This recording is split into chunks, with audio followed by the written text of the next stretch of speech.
The following has been brought to you by SJP World Media. You're listening to In the Corner with Tyler Peters. Unfiltered, uncensored, and unforgiving. Here's the man from across the pond, Tyler Peters. Hello and welcome to a special episode of In the Corner with your host, Tyler Peters, and I will be discussing NXT Vengeance Day from Sunday night, February the 4th of 2024. And the program opens up with Wade Barrett substituting for Booker T, joining Vic Joseph. And how could I gloss over the fact this was the first premium live event for NXT in Tennessee? The venue was the F&M Bank Arena in Clarksville, Tennessee. And shout out to my fellow volunteers there. It was an epic event. The crowd brought the energy. I have to compliment them. But getting back to the commentary team, Wade Barrett, he was awesome. The chemistry never left between he and Vic Joseph. Wade Barrett has become such a vital part of all the brands regarding commentary. So I wanted to highlight that. And we're going to get a tag team match for the Dusty Rhodes Cup Finals. This is part of the Dusty Rhodes Tag Team Tournament. It is going to feature the team of Carmelo Hayes and Trick Williams taking on the War Dogs, the team of Baron Corbin and Bron Breakker. I like both these duos. Breakker is so explosive. And there was a lot of creativity concerning the movesets in this matchup. Trick Williams has the hops. I actually wrote that down. And Corbin has found a resurgence, has found a new life, so to speak, in NXT, as so many of these stars have. I just thought it was a terrific opening match. You want to get everybody hyped up. The crowd already had gave the vibe, hey, we're energetic, we're excited, we are pumped up that NXT has came to Tennessee. It's not just Nashville, but north of the Music City in Clarksville. And in the end, it would be the War Dogs, the team of Baron Corbin and Bron Breakker, to win the matchup. So they would hold up the trophy. They are the winners for the Dusty Rhodes Tag Team Classic Tournament Finals. And they're your winners. Breakker had speared Carmelo Hayes and pinned him to win the matchup for his team. Hayes shows a lot, too. He utilizes his ability, and you could say agility. I'm trying to rhyme, for crying out loud. It was just a great matchup. I can't say enough good things about the progressions of all these stars, men and women, as it pertains to NXT. And quickly, I wanted to mention that I saw shades of the old NXT black and gold here with this premium live event. It's not that we're not witnessing it with the current show on Tuesday nights that airs on the USA Network.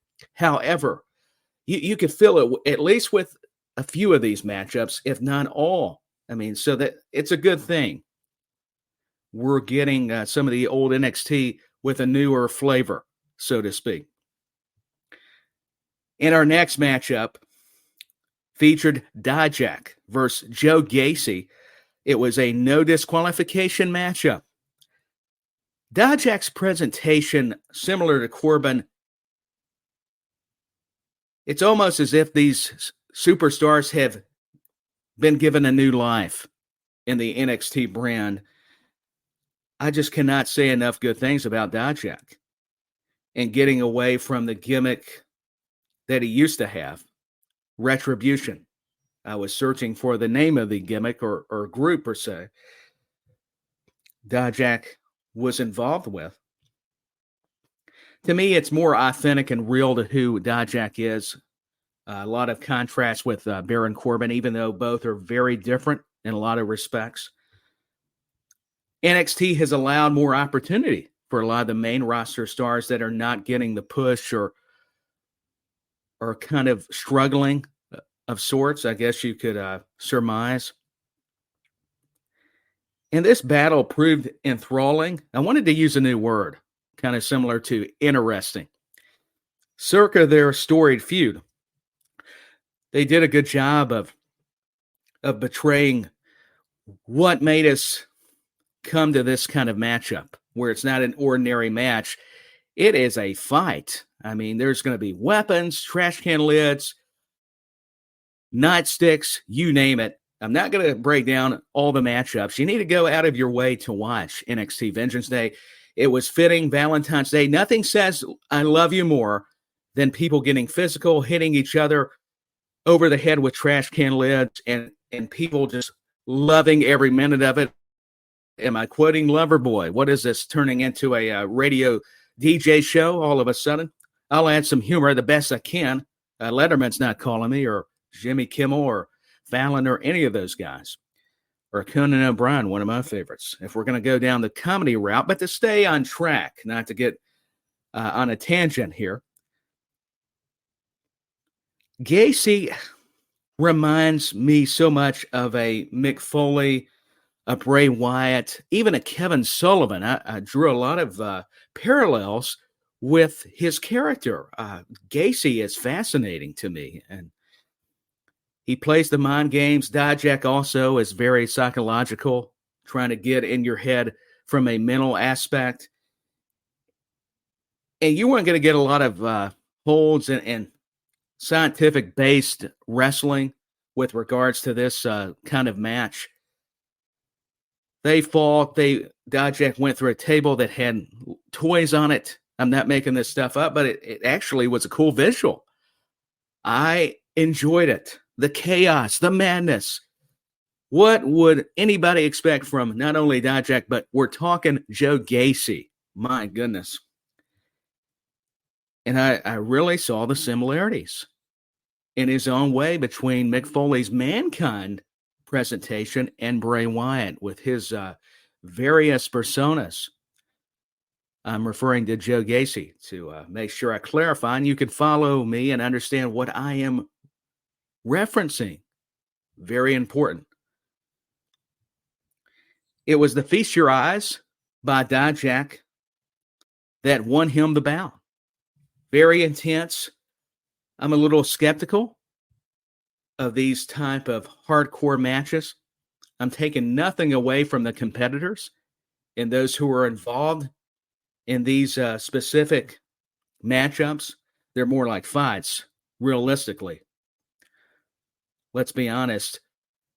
But these two were telling a story. And as long as there's some story in it, and it's not just, hey, let me hit you with a steel chair.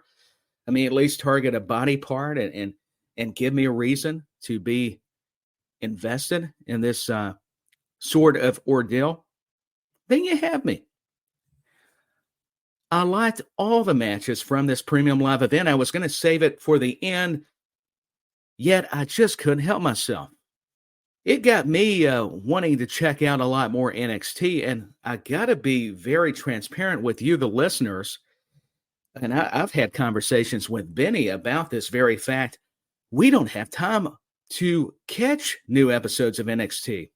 I actually went back to the first of this month as I'm recording this very podcast for In the Corner WWE. Check it out. Benny does a fabulous job reviewing the modern day product with Raw and SmackDown, a sidebar. No. And I join him at times, but regardless, the man is a machine. He's doing just a great job over there in the corner. But Dijak, the Feast Your Eyes finisher that won him the match against Joe Gacy is just unbelievable. I love the move. It's like he drives a knee. He picks up his opponent and drives him down with the knee, I guess is how you can summarize it. Next, I was impressed by this next encounter. It was a six-person mixed tag team match, and maybe I said that incorrectly. I'll admit, things are going to happen. Forgive me.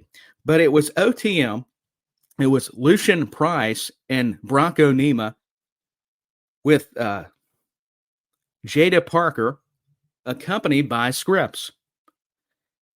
They took on the NXT Tag Team Champions, The Family, which consisted of Tony D'Angelo, Adriana Rizzo, and Channing Stacks Lorenzo. The Family came in from behind and attacked OTM. Right away, I found it very compelling how the Family would attack OTM. It's obviously became very personal. To be very honest, I did not even get a chance to view the Go Home edition before this premium live event. I'm doing things all over the place. I know I can't help myself. And sometimes that happens. Parker appeared dominant. One of my takeaways was, or you could say takedowns, Tyler's takedowns. Cheap advertisement there, ladies and gentlemen. But Jada Parker, she was so good during this matchup, and so was Rizzo. The ladies, they always shine, don't they? I mean, they're so talented. They're capable.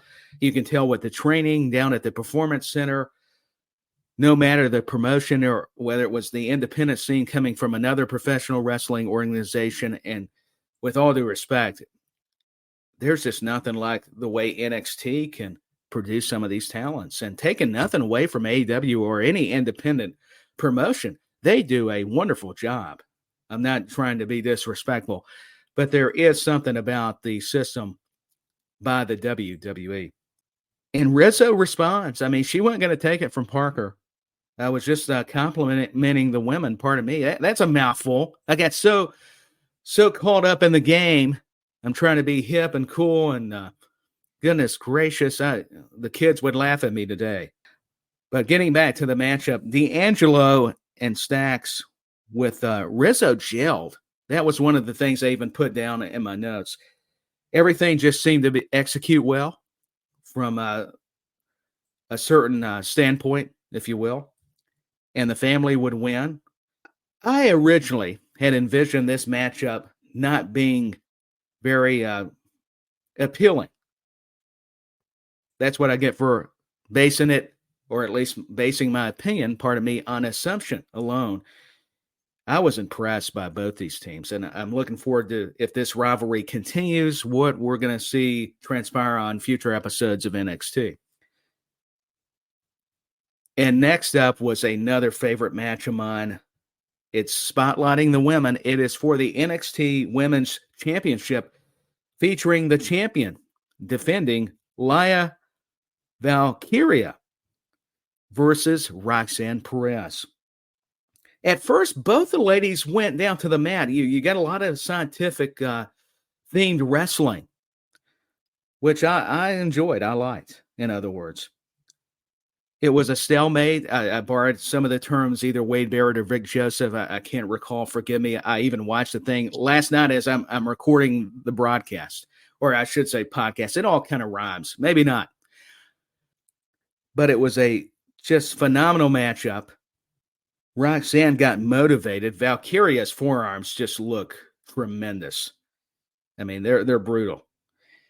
And Perez would regain momentum. You would have some good back and forth segments. Lola Vice would cash in her contract. She had won the NXT Women's Breakout Tournament, which afforded her the opportunity. So it became a triple threat match. Tatum Paxley has this weird obsession with the champion Valkyria. She gets knocked out, I believe, from a kick by Lola Vice. And it was official. It was a triple threat matchup. And Lola Vice is going to be a future champion, and she's going to be main roster bound before you know it. Her MMA background, her submissions, her kicking, it was off the charts. I'm trying to even find the words. But Valkyria was able to overcome the odds and retain her women's title and win the matchup. But actually didn't mind the triple threat aspect. It made things a little bit more interesting, if you want my perspective. If you don't, I can't help you. We've got the North American Championship matchup that features the North American champion. This big man at 6'6", and I forget the weight, but he's just a monster. His name is Oba Femi. Hopefully I'm getting this correct. I even tried to write down how you would say it above the names. Versus Dragon Lee. Lee knew he had to be quick. It had to be more of his styling of pace, which could hinder Femi until the champ's power would prevail. It forced the change in momentum. And Femi, boy, is he special. He's going to be a force to be reckoned with on Raw or SmackDown for anybody, including NXT. Lee kept surviving when it seemed like he was down and out. There was a lot of the near falls regarding the pins by the champion, Femi. Lee adapted versus the North American champion. However, and Femi shows Dragon Lee, actually not only shows him, he throws Dragon Lee like he's a lightweight, a featherweight. Very impressive. I don't care whether he throws him or shows him. He was just big and powerful. Like he was nothing. Poor Dragon Lee. And a power bomb by Oba Femi would help him retain the North American title, or you could say championship. Either way.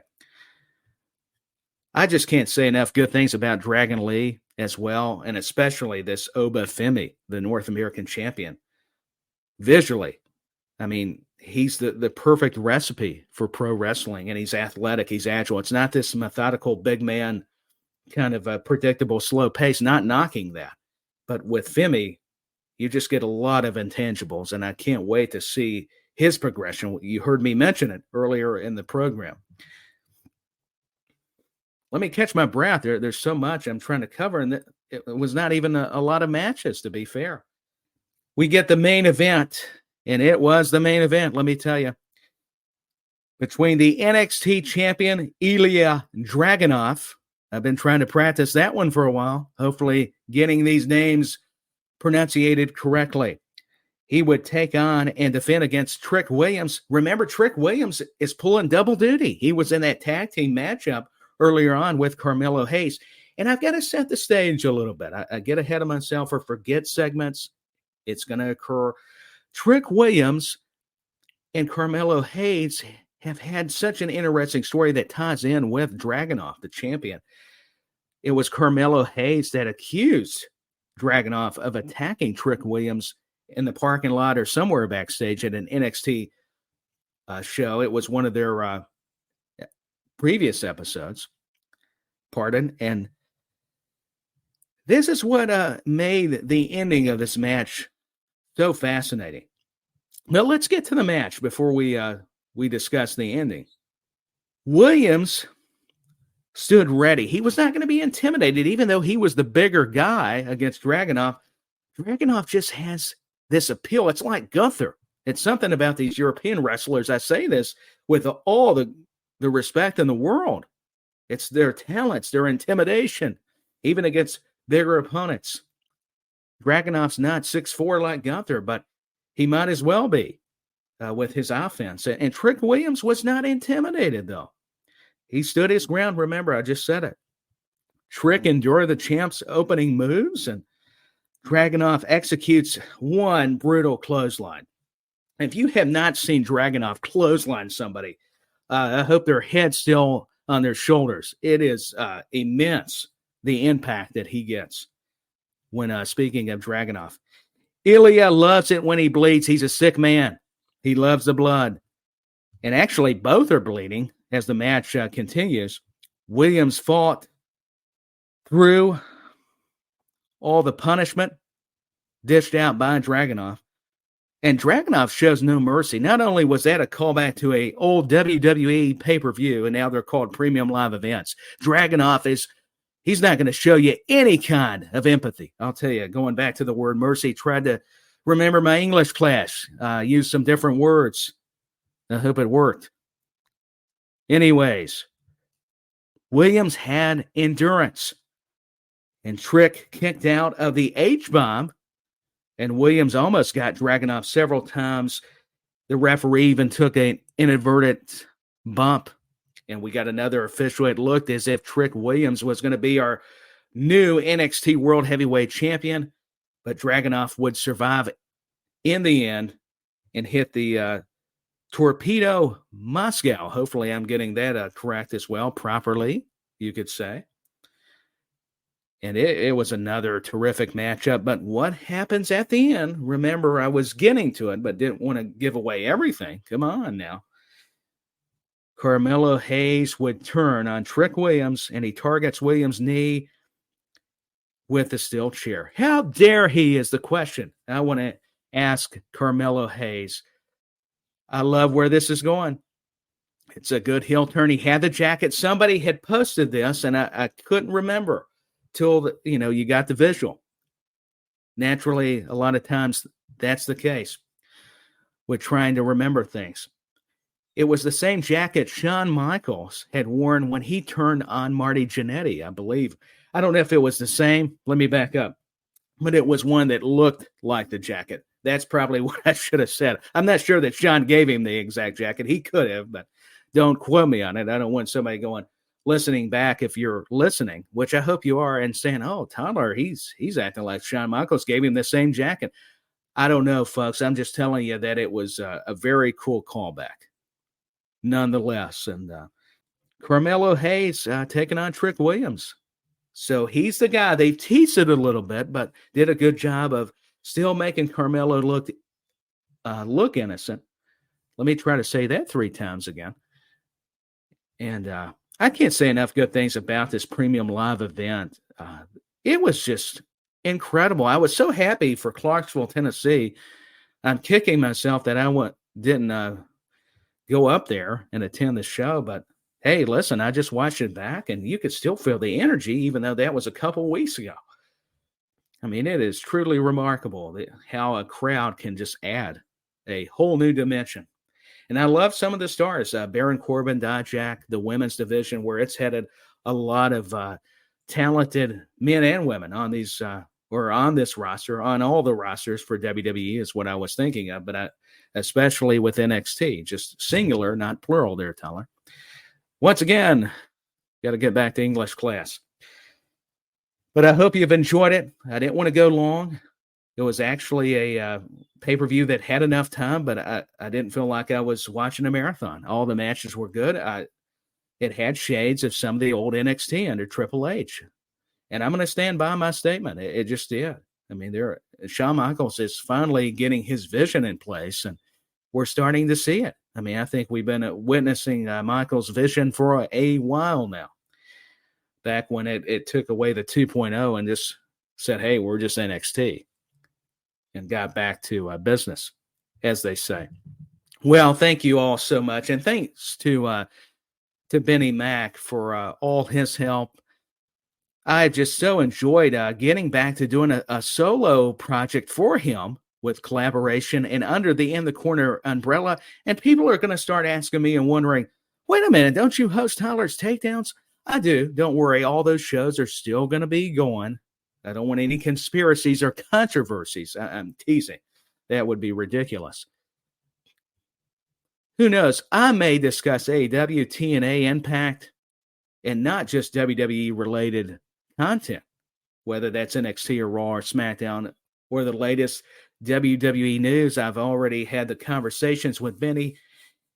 He gave me permission out of respect to my special counsel. That would be the great Benny Mac. And I just can't say enough good things about SJP World Media, Cy Powell, and all the folks over there with the wrestling and non-wrestling related programming. Also check out a network called Squared Circle Radio with my good friends Andy and Chris and Jared, who are doing some awesome things over there for the Squared Circle Radio Network.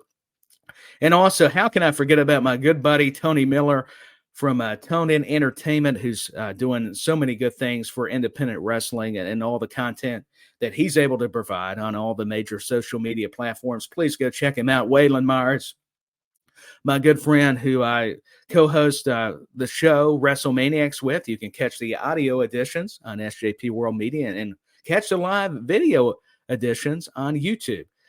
We've been doing Sunday nights. Sometimes that'll change in these Saturday nights, but we'll let you know. Follow us at WrestleManiacs on all the major social media platforms. But I want to thank Benny Mack and follow his great show In the Corner, regardless whether I'm doing a solo project or I'm able to be on with him. I've said it to him before, even during a live, well, maybe not live podcast. I should say, we do these kind of pre-recorded, I guess, or not kind of.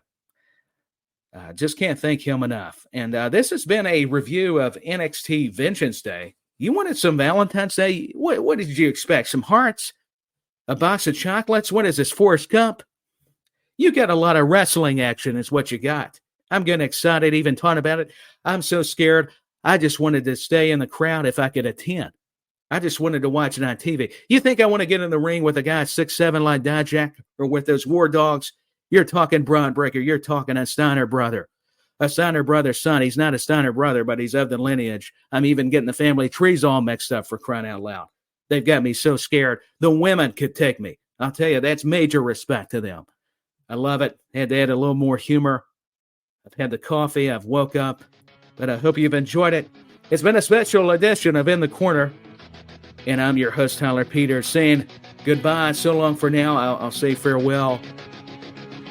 And I hope you've enjoyed my quick review of the program. Until next time.